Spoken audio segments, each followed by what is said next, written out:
2, 1. Here we go! Welcome back to Big Friendly Sports with Jon Hamm here in Oklahoma City in the midst of an exciting season of NBA basketball, an exciting season of change down in Norman. Just a lot's going on right now. And in Stillwater, where players are returning to OSU and Alan Bowman's coming back for a 47th season. It is good times all around. But obviously we're focused on the NBA and the Oklahoma City Thunder, who are super good right now, and we're going to talk about them a little bit, but we're going to focus on the larger picture, the Western Conference.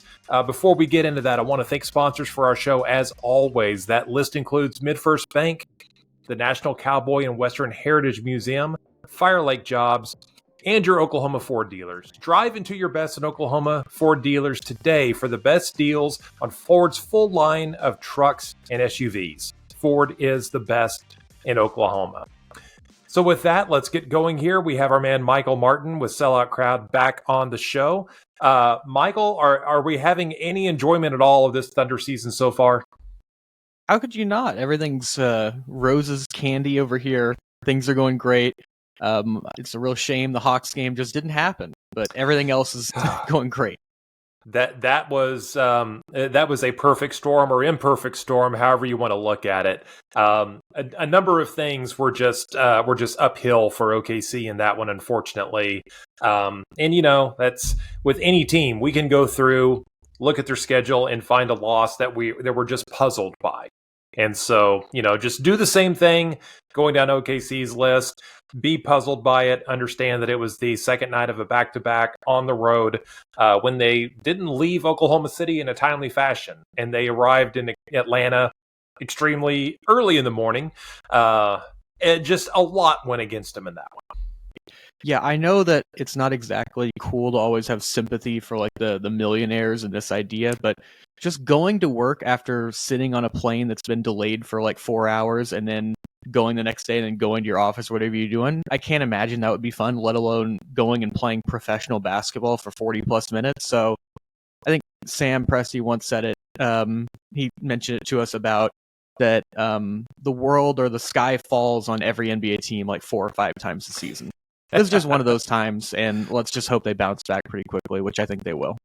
I think so. And, again, they are positioned up near the top of the Western Conference, and, a lot has been said. And they're catching attention from not only us here at Sellout Crowd and starting to ask, like, do they need to make a trade? Are they fine as they are? Is this team a contender? And now, like, the national folks are picking up on that.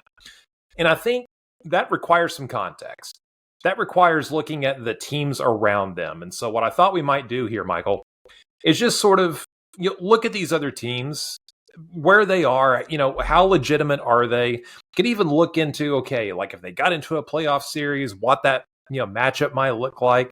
Not necessarily to like try to put like, cold water on the Thunder and what they've accomplished, but to also sort of understand like where some of these other teams are at and how it could be a little bit different come playoff time. Yeah, sort of like mid-semester report card. Just see where you're at here, where you stand up against these other teams. A lot can change. We obviously, I don't know if you know this, John, the Thunder have a lot of assets they could trade potentially. So things could change, but just to get a little preview of that, I think is a good idea. Yeah. So to kick us off, let's start at the top of the conference for now. Let's talk about Minnesota. It's a team that Thunder fans should be familiar with at this point, and it's another team that has sort of bounced from towards the bottom of the standings up towards the top at the moment. So you're just sort of looking at Minnesota. What are your thoughts on them up to this point? What they might have in store, and again, what we might expect from them in the playoffs?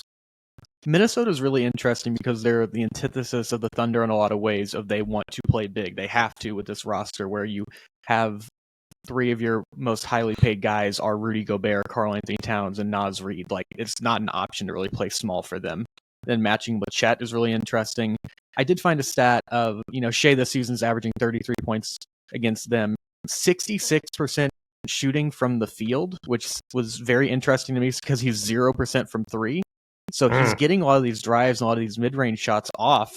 But if you sort of just like we saw against the Celtics the other night, if you sort of built a team in a lab just physically to sort of guard Shea, what you would imagine is somebody like the Wolves, where you have Anthony Edwards, who's big, athletic, strong. Jaden McDaniels, one of the best defenders in the league. You have Rudy Gobert, who's the best rim protector in the league. Karl-Anthony Towns, who's not a great defender, but at least still has size. Like, they have a lot of options, and you have Nickeil Alexander Walker as well. I think that's one of the more, like, I don't know that it's the hardest matchup for them, but it's the most interesting for me at this point in the season. How do you feel? Yeah, you talked about, Jaden McDaniels is, he is. This is an obscure reference. There was a Marvel Comics character called Cloak. There was Cloak and Dagger.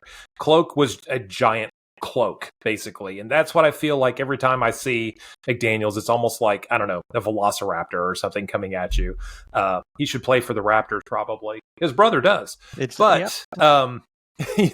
an excellent defender, and he's a huge guy to throw on Shea. Obviously, his cousin is a guy that can rotate in as well. And so, as far as the rest of the season, I feel pretty good about Minnesota. I think, at this point, you have to call them legitimate. I don't think they're going to fall off a cliff the rest of the way. And they clearly have some chemistry that's working. And, a lot of this, we can go back and look at the trade for Mike Conley and say, okay, that let him grow up a little bit. There's an adult in the room now. But in the playoffs, my concern, and it's not even just Thunder specific, is what happens with Gobert.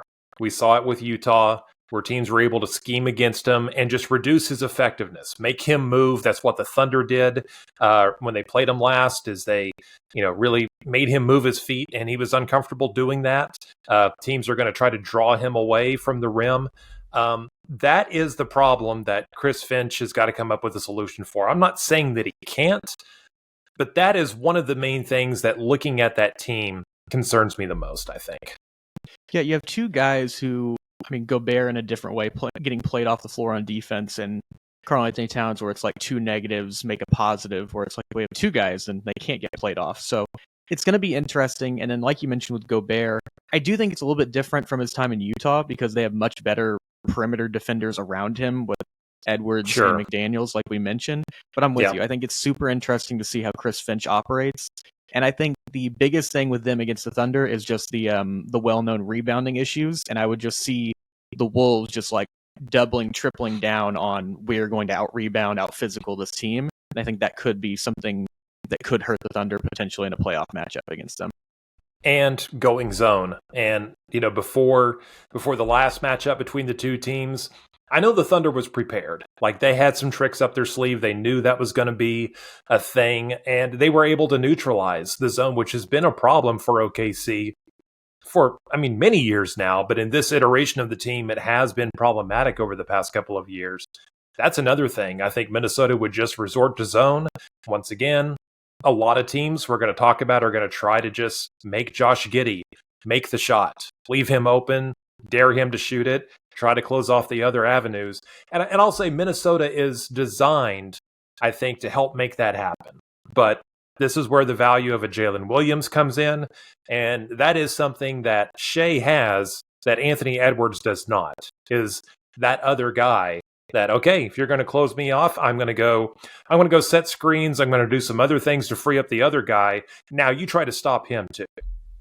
Yeah, they don't have a lot of other offensive outlets in terms of creators, because Mike Conley is more of a table setter. He's not, at this point in his career, a guy who's going to just create a bunch of actions and open shots for himself or others. Jaden McDaniels is more just like that 3-and-D guy who drives and kicks. Karl-Anthony Towns is sort of like center Michael Porter Jr. at this point, and Rudy Gobert, we know, is just there to catch lobs. So if you can just make Anthony Edwards a passer and just make the other guys beat you, I think that you're going to have a pretty good chance against that team. So I'm with you. I think that Shea definitely has more outlets, whether it's Chet or J-Dub, who can handle the ball and kind of create for themselves too. Yeah. So still really like the Wolves. Have some questions about them come playoff time.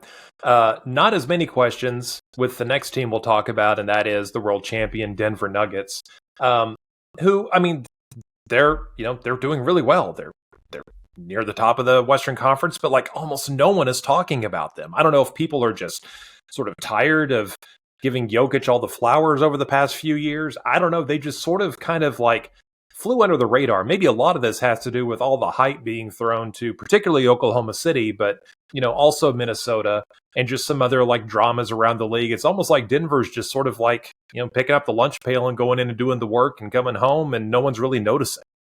I think they're perfectly happy and content flying under the radar, being in cruise control and just like, we'll see in the playoffs. We don't really care. We'll play and we'll win a bunch of games, but I think that there is a big element, like you talked about, of the shiny new toy of the Wolves and the Thunder and other teams, where it's just more fun as basketball fans to talk about the new teams, because we know the Nuggets. We've seen them for a very long time, but to me, they are still the standard in the West and a team that you're going to have to go through, with Jokic being one of, if not the best players in the world. So it's going to be really interesting to see how these teams continue to play each other. Right now, the Thunder are 2-1 against them, so I think they have one more in Oklahoma City, so we'll see if they can tie it up.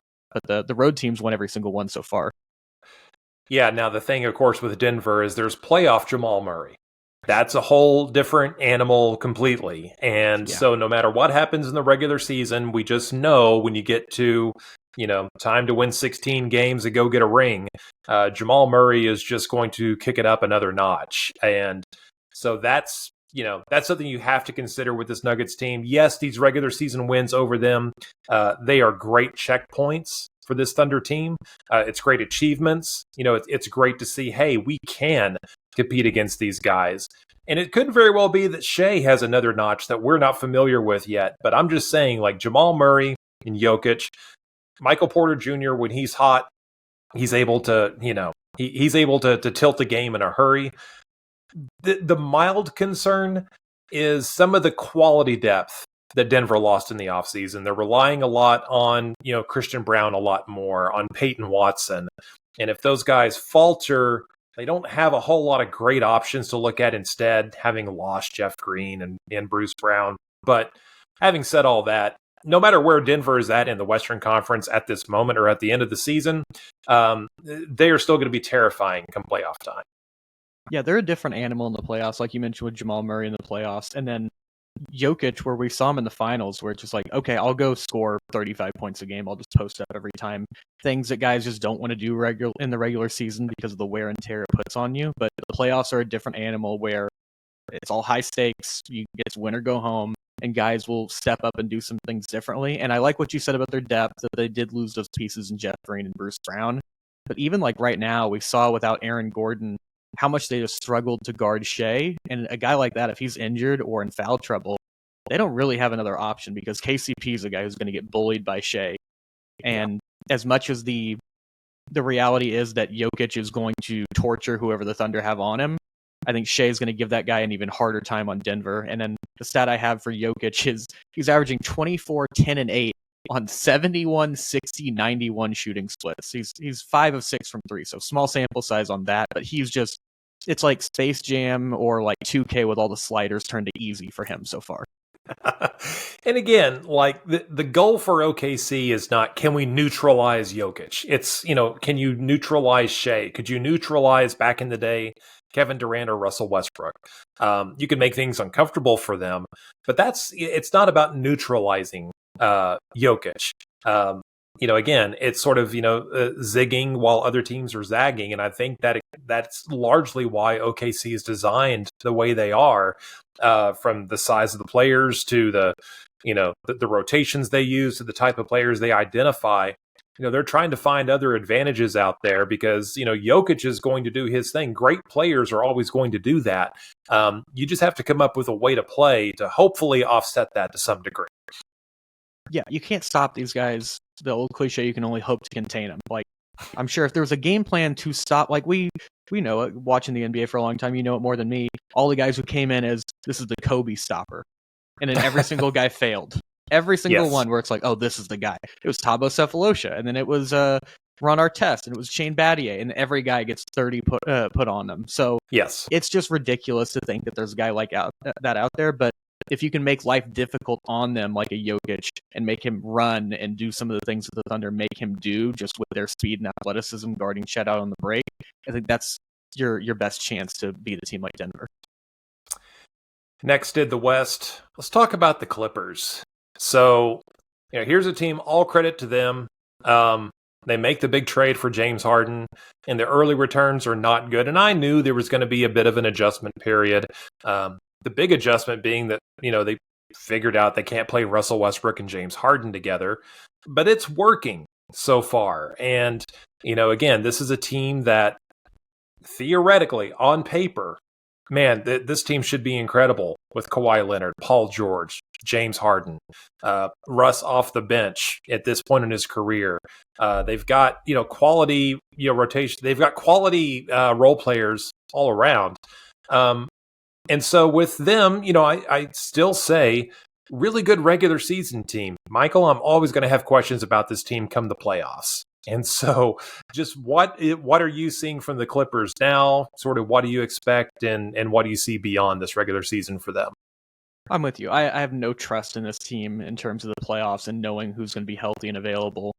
I would say right now, as is, I like this matchup for the Thunder.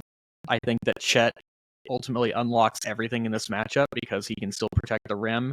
Zubac is not a guy who you really fear going into the post over and over, and they have no small ball 5 option at all. So I think the Thunder are going to be pretty free to do whatever they want to do if they want to play Kenrich Williams as well and go super, super small. And then as far as the Clippers defensively, Kawhi and Paul George are not the same defenders that they were in previous years, in the last 5 years. These are not the same guys who are playing in conference finals and finals. Terrence Mann isn't guarding Shea. So I think that the Thunder have the best player in the matchup, which goes a long way for something like this. And the Clippers overall, it feels like things are going too well right now. There's another shoe to drop. Like, the history of James Harden says something will go wrong. So I don't know about you, but I'm very, very skeptical about the Clippers in a lot of areas. Yeah, and I mean, my skepticism is on James Harden. Again, there is nothing wrong with being a Hall of Fame, regular season player. We've just seen him come undone in the playoffs multiple times in multiple situations for multiple teams. 1 year in Brooklyn, there was a hamstring injury. That's a little bit out of his control, obviously. But, unless the Clippers get off to a 2-0 lead in every series and never wind up in any type of a crunch situation, I'm going to have questions. And so that is going to, I don't know that, Kawhi and Paul George are going to be enough to overcome that. And we also have to talk about, with Russ, there's a history there too of it being something, some vendetta with another player, or just deciding to try to take on, 1 versus 5. We've seen Russ kind of come undone as well. So you're leaning a lot on a couple of guys that don't have a stellar history of playoff success between the two. And I'll caveat that saying post Kevin Durant is a teammate. Yeah, and they're not at their best anymore. So I think it's a lot to ask them for them to come in and outplay this young team who has all this fire and all this hunger and is very optimistic about things. And I'm with you. I think that they are one kind of big punch away from kind of staggering in a lot of these series. I don't think they're a team that's going to come back from being down 2-0 or a team that's going to come back from a 30-point game. I feel like they're kind of front runners in a way. So I don't have a lot of belief in the Clippers. That's not a team that I would have all too much fear in if I was the Thunder, unless Kawhi gets some robot upgrade that we don't know about where he just goes insane. Because as much as we joke about it, before he got hurt last year against the Suns, he was unbelievable. He was going toe-to-toe with Kevin Durant and Devin Booker. So there is that chance, but I would say that I wouldn't count on it. Yeah. And again, all credit to them. They have been largely healthy so far this season. They are playing in games. They're taking the regular season seriously by all accounts. But, again, the playoffs are a different animal. On to the next team just up the shore there in California, Sacramento. So here's a team that lost to Golden State in the first round last year, despite, having the higher seed. You sort of understood that was a younger team taking on the veterans that have been there before. And, Sacramento, gosh, De'Aaron Fox has just taken it up another notch. Keegan Murray is just like the most awesome, call and response chant going on right now. And he's playing extremely well. Sacramento is unproven, but, part of me wonders, historically, teams in the playoffs They get to the playoffs, they make it to a point, they get defeated, they lick their wounds, they come back better prepared the next year. I wonder if Sacramento isn't a team that might be equipped to do something like that. What do you think? I think so, especially against a team like the Thunder, where we all saw them fall apart last year a lot due to Kevon Looney and his rebounding. The Thunder don't have anybody who's going to rebound like that. Like, that's been one of their biggest issues, as we talked about. And then Sabonis plays Chet extremely well. A lot of the physicality going at him. And then Lou Dort, one of the premier defenders in the league, but he's more suited to play a guy like Luka or a guy like James Harden, who's a lot more physical, kind of ground and pound, whereas Fox just takes off on him. And that's just not a matchup I love. I still think that Lou's the best option to guard him on the Thunder and one of the best in the league, but it's not something that he's tailored to. And this one, we know what the Thunder have been doing the last few years, that they've been rebuilding, but they've lost their last 7 games in Sacramento, and I don't think that's going to change going into the playoffs with maybe the best home court advantage in the NBA. Yeah, it's the whole unable to figure out Sacramento for some reason. Like that's a big area of concern. So I'm curious to see OKC now that they've sort of caught some momentum to play Sacramento again and sort of see what they look like. But this is one of those, in the playoffs, it's about matchups. It's not always, the number 1 seed's always going to beat the number 8, even though historically that's going to happen. But you wind up into a matchup that favors one team. The seeds don't matter, and the home court advantage doesn't matter. And, with these other teams, I think we've highlighted a couple of legitimate concerns. Sacramento has got some things that the Thunder can't quite figure out. Not yet, anyway. Well, the Kings, they want to play fast, and they want to play faster than even the Thunder, and whenever you play at their pace, they're going to win that out. If you want to play in a shootout with Sacramento, you want to score 130 points a game. Like, this is not the Warriors team from last year, the Thunder anyways, where you have Stephen Curry, who's been in a bunch of these big games, and the Warriors who have all types of wounds and scars from these types of battles. I think that that's something that the Thunder need to be careful of getting into a sprint with some of these teams or get into a dogfight with Minnesota, of playing into their hands in terms of the type of game that they, specialize in. Yeah. And I mean, again, circumstances matter, but we saw with Atlanta recently where, sort of play at their tempo and don't slow them down an awful lot. And now you're trying to, outscore them. And sometimes that's going to work. This Thunder team can definitely score points, but it's not sustainable. And got to find some ways to slow the other guys down. Sacramento is kind of a handful, and the Dallas Mavericks, it's a different kind of handful because of Luka Doncic. And, they are another team that they have hit on Derek Lively II. Even though he's a rookie, he's slid in very well as a counterpart there on the front line. Kyrie Irving has been out of the lineup. He's back in. The Mavs are playing fine with him as part of the team, and they've got a few other shooters out there. It just seems like Dallas is always just missing something else, and I can't quite put my finger on what that is. Maybe it's just not enough depth on the bench, but still, I mean, that team, if the Thunder or any team they go up against, with Luka, is going to be it's going to be a fight. It's going to be a challenge, just because Luka's that great. But what is your forecast on them? Well, I talked about earlier about having the best player in a series. Luka and Jokic are two of maybe the only guys in the West who can go toe-to-toe with Shea, I feel like, for 7 games and play as well as him or outduel him. The Mavericks are interesting. I'm with you, where it does feel like they're just missing something. I don't know exactly what it is. Maybe some more wing defenders. But they feel very similar to me to some of those Houston James Harden teams, where it's one guy controlling the ball a lot. It's a lot of threes. It's a lot of just trying to hold on defensively. So I'm very interested to see how Dallas adjusts once they get Kyrie back as well. But maybe it's just, you can tell me if I'm wrong, maybe it's rose-tinted glasses coming off this game where the Thunder almost blew a 30-point lead, but they still won. But Dallas isn't a team that necessarily scares me all that much unless Luka just happens to go nuclear. Yeah, and he's definitely capable of doing that. I mean, look, 2 key rotation players right now for them are Derek Jones Jr. and Dante Exum. They're squeezing a lot of good production out of those guys, but, that's the kind of production you would ideally get from your 8th, 9th, 10th guys, not, guys that are in your starting lineup right now.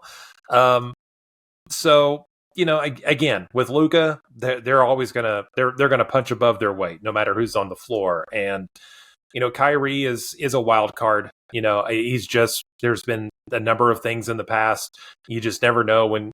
Who knows? We can't figure out what it is. There's just always the possibility of something coming up that just causes a disturbance within the team. And so it's an unstable element. He's played well this season, but having said that, they lean too much, I think, on just unproven and veteran minimum guys, and the depth is an issue. And once OKC figures out how to go against a couple of their defenses, I don't know how many other counter moves the Mavs could come up with realistically. Yeah, they don't have a lot of pivots they can make. I mean, they're relying on Dante Exum, who has been playing a lot better, but he's not somebody who I would think is a major piece on a championship team, if that's their aspirations. But I think this is one of the more interesting ones with Shea and Luka. And then going back to something I mentioned earlier, you have Lou Dort, who matches up with Luka about as well as anybody. So I think that would be an interesting series, but I would favor the Thunder in it. Three teams that did not get mentioned for various reasons, down towards the bottom of the standings in the West right now, or at least on the fringe of the play-in, and the lottery right there teeter-tottering. You've got the Phoenix Suns, you've got the LA Lakers, you've got the Golden State Warriors. All three of them have legitimate reasons to, if you met them in a playoff matchup, to be very concerned because of what they bring, whether it's a lot of experience or just being legends.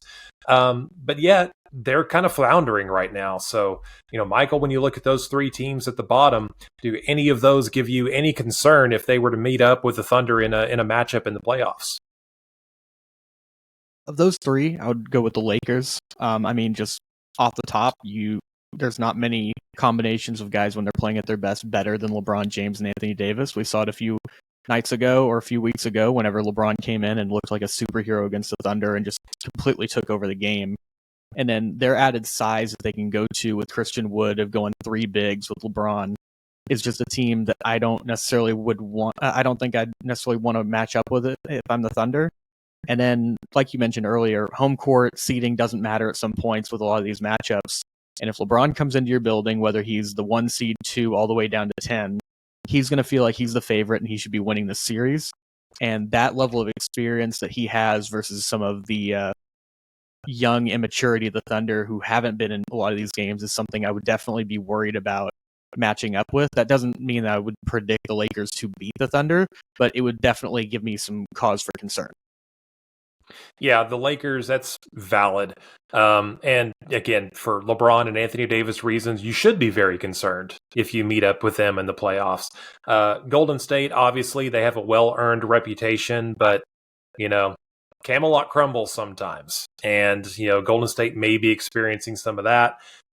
Phoenix is another team that's, on paper, hypothetically, or in 2K, I'm sure they're really good. But health has been a concern, and quality depth, again, so many veteran minimum guys that are making up the bulk of that roster that they're having to lean on. Eventually, you tend to run out of just what you can get out of those guys from a production standpoint. So, and also, I think Phoenix has had one of the easier schedules so far, and granted, they've had injuries. I understand that, but still, they haven't really been able to capitalize on that yet. So, a lot of room to grow potentially, but having said all that, I mean, it's understandable right now if you're a Thunder fan why you're a little bit more excited about the possibilities. And again, the Thunder may need to take their playoff lumps and come back another year and try again. But when you look at the other teams in the West, I think that they stack up fairly well against a whole lot of them. Yeah, I think that they're going to have their matchups, and I don't see a team that just counters them completely. But it's going to be really interesting to see how they go through the West. I do have one stat for you that I thought was interesting.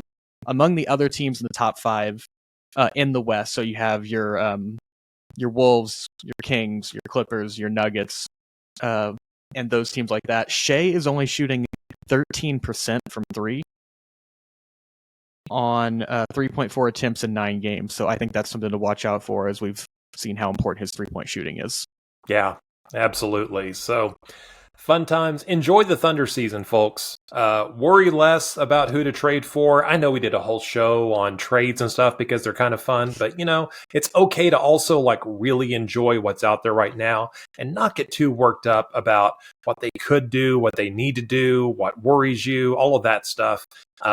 Just enjoy this team. They're really fun. So with that, thanks so much for tuning in, everyone. If this is your first time finding the show, watching it, listening to it, hit subscribe, hit the like button. All of those feedbacks go a long way, help me out. And, again, it's much appreciated. So I want to give a big thanks to Jacquelyn, the producer of our show, along with Michael Lane, who's our creative director, and all the folks at Sellout Crowd who helped make this possible. Take care, everyone. We'll talk to you next week. 2, 1. Here we go!